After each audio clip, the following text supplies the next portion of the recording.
قبرستان شب برات حضور کیوں گئے؟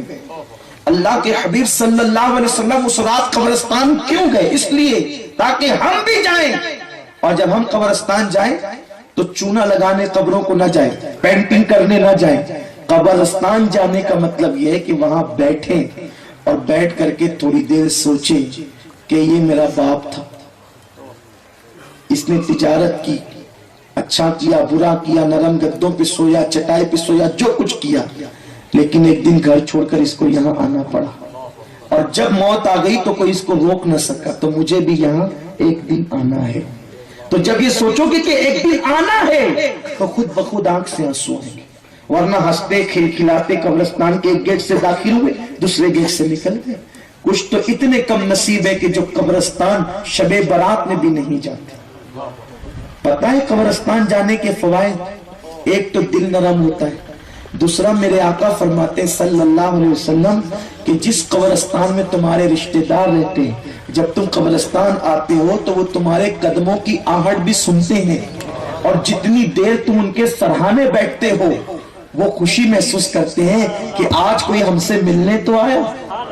میرے آقا نے شب برات میں قبرستان جا کر بتایا کہ عید کے دن تو تم زندوں سے ملتے ہو، اور شب برات اپنے مردوں سے بھی مل لیا کرو، ان کو فراموش نہ کرو۔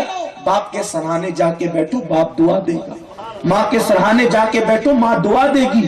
اور یاد رکھنا اگر قبر ختم ہو جائے، آپ کو ہڈی بھی نہ ملے، تو یہ نہ سمجھنا کہ مٹی میں مل گیا، اپنی نظر کا قصور ہے۔ اگر وہ مومن تھا وہ قبر میں زندہ ہے۔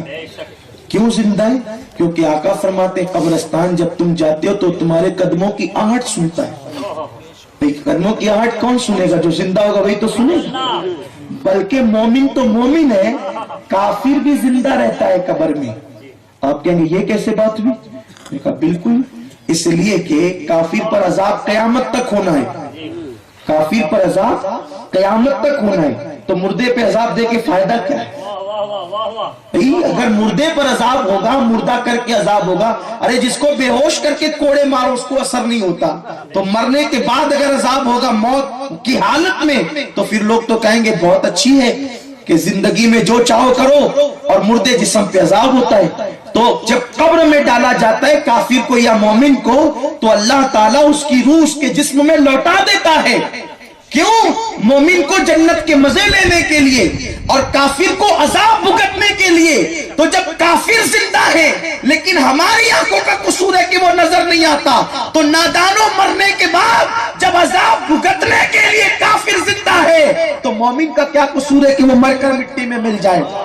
البتہ کبھی وہ نظر آتا ہے، کبھی نظر نہیں آتا، کبھی ہمیں ہڈیاں نظر آتی ہیں، ہماری آزمائش ہے، لیکن ہم جانتے ہیں کیونکہ آقا نے فرمایا قبرستان جاؤ تو سلام کرو، اور کس طرح کرو؟ السلام علیکم یا اہل القبور، اے قبر والو تم پر سلام ہو۔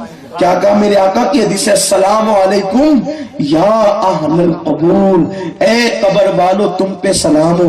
ارے یا کہہ کر جب عام مردوں کو سلام کر سکتے ہیں تو یا کہہ کر یا نبی سلام علیکہ نہیں پڑھ سکتے؟ یہ کہاں کا فلسفہ لائے گا کہ حضور کو یا مت کہو کیونکہ وہ تو مدینے میں ہے؟ ارے تیرا باپ قبر میں ہے، تیرا دادا قبر میں ہے، تیری ماں قبر میں ہے، اور وہ کون لوگ ہیں؟ کیا حضور کے برابر نیک ہیں؟ استغفر اللہ۔ صحابہ کے برابر نیک ہیں، ولیوں کے برابر نیک ہیں۔ ارے باپ نے تو نمازیں بھی چھوڑی پھر بھی وہ تیری آواز سن رہا ہے، تو نماز لانے والا مصطفیٰ کیوں نہیں سن سکتا؟ عقیدہ اپنا مضبوط کرو، ضرورت ہے عقیدہ مضبوط کرنے کی۔ تو عرض یہ